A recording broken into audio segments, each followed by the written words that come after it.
पूरा पहाड़, पूरी रोड ही धस चुकी है यहाँ। पूरा पहाड़ खत्म हो चुका है।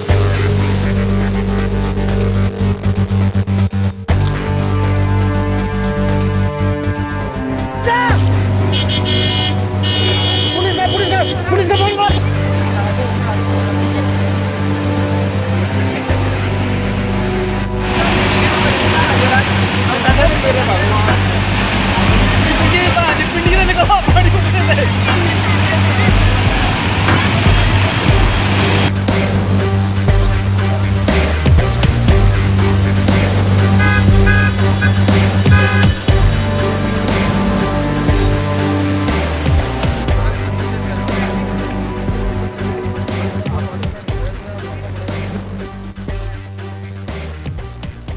एक तरफ देहरादून में सरकार सत्र में शामिल हो रही है, लेकिन इसी बीच खबर आई कि ऋषिकेश के रास्ते पर रानी पोखरी में एक पुल, उसका कुछ हिस्सा ढह गया। सरकार की इस वक्त जो चिंता है वो बड़े बड़े जो रास्ते हैं, यानी कि जो पहाड़ों को कनेक्टिव करने वाले रास्ते हैं, एनएच है या गांव को जोड़ने वाली जो वहां की लाइफ लाइन है, उसको दुरुस्त रखना है। क्योंकि जैसे ही बारिश होती है, खास करके पहाड़ों की बात करें तो सबसे पहले पहाड़ों से टूटकर जो मलबा होता है वो रास्ते पर गिरता है। यही वजह है कि बड़ी संख्या में बद्रीनाथ, गंगोत्री और यमुनोत्री पर जो रास्ते हैं, इस वक्त जब हम खबर बात कर रहे हैं, आपसे साझा कर रहे हैं बारिश के घटनाओं के बाद क्या हालात हैं, तो खबर ये आ रही है कि कई रास्ते बंद हो चुके हैं। देहरादून की बात करें तो संतला देवी के आसपास बादल फटने की वजह से भी लोग परेशान हुए। जो बारिश का पानी नदियों में बढ़ा, उसके बाद जो जनजीवन है वो खासकर नदियों के किनारे रहने वाले झुग्गी झोपड़ी हो, मलिन बस्ती हो, उन लोगों को सबसे ज्यादा नुकसान हुआ। यही वजह है कि बीते 2-3 दिनों से देहरादून के डीएम की बात करें आर राजेश कुमार, तो फील्ड में है। लगातार जो तस्वीरें आ रही हैं वो बता रही हैं कि किस तरह से प्रशासन जुटा हुआ है लोगों को बचाने में। पुष्कर सिंह धामी सरकार में बात करें तो खुद मुख्यमंत्री आज सड़कों पर निकले और जो रायपुर विधानसभा है वहां के जो विधायक हैं उमेश शर्मा काऊ, उनके साथ खुद उन्होंने फील्ड में जाकर दौरा किया। तो आप इन तस्वीरों में देखिए जो हमारे बगल में आप देख रहे हैं, इसमें मुख्यमंत्री खुद मौका मुआयना करने पहुंचे। जो विधायक हैं उनकी गंभीरता का अंदाजा इससे लगता है हवाई चप्पल में जो दिख रहा है। हवाई चप्पल में विधायक पहले तो सीएम के साथ दौरे पर गए, वही चप्पल पहने हुए विधानसभा में भी वो नजर आए। ये सुर्खियां भी मीडिया में बनी। ये बताता है कि किस तरह से इन दिनों बारिश में जो आफत मची हुई है, यानी जो आपाधापी मची हुई है, लोगों के लिए जो सांसद बन गई है। पर्यटन की बात करें तो पर्यटक जो पहाड़ों का रुख करते हैं, खास करके इस मौसम में जब बात हो रही है चारधाम यात्रा को शुरू करने की, ये बारिश बताती है कि दरअसल पहाड़ों पर रुख करना कितना खतरनाक है। सवाल उठ रहा है लोक निर्माण विभाग की तैयारियों पर।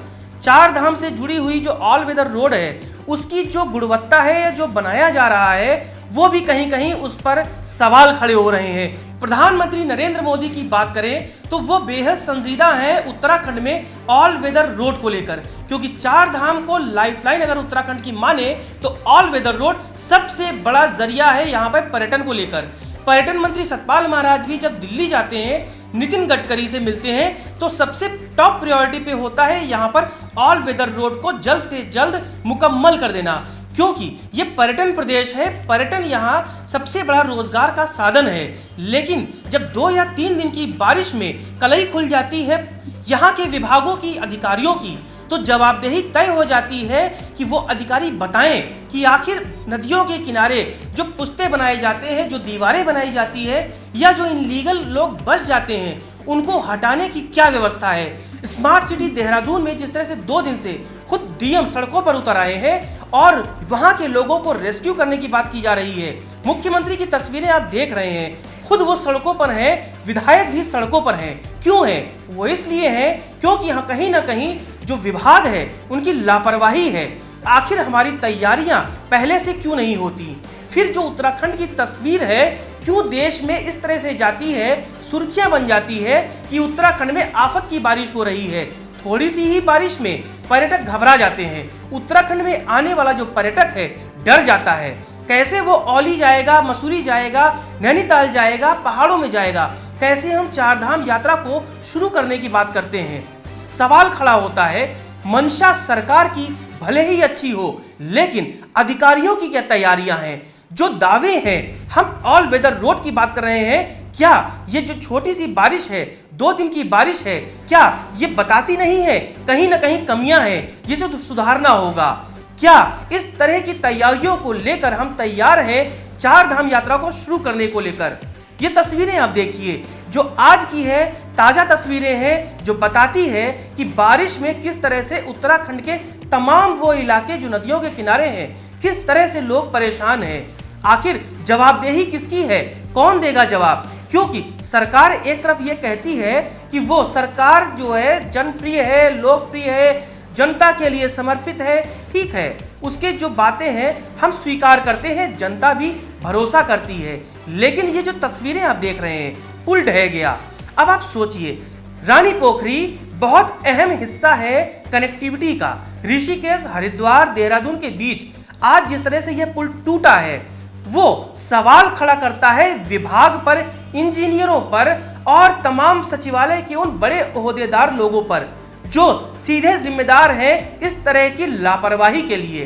तो सवाल उठता है कि जो लोक निर्माण मंत्री हैं, सतपाल महाराज हैं, या वो बड़े अधिकारी हैं जो विभागों में बैठकर ये तो कहते हैं कि ऑल इज गुड, लेकिन ऑल इज गुड कहां है? जो तस्वीरें आज देश में तमाम टीवी चैनल दिखा रहे हैं, जिससे हमारे प्रदेश की जो तस्वीर है भयावह जा रही है। आखिर ये क्यों हो रहा है? ऐसा क्यों हो रहा है? पर्यटक यहां आने से क्यों डर जाएं?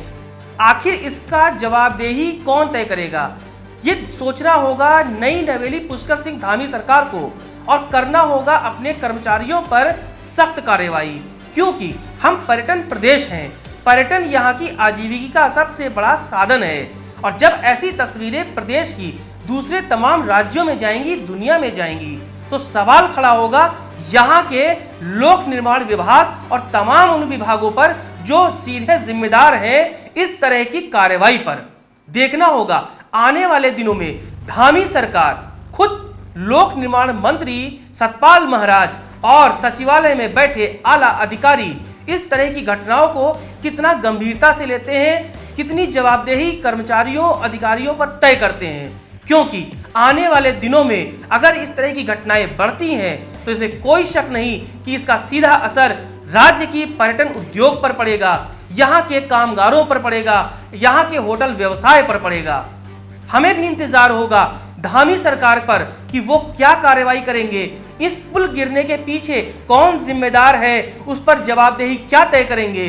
क्योंकि विपक्ष के साथ साथ मीडिया भी अब सवाल खड़े करेगी धामी सरकार पर और लोक निर्माण विभाग के उन अधिकारियों पर जिनकी सीधे जिम्मेदारी इस लापरवाही पर तय होती है। नमस्कार।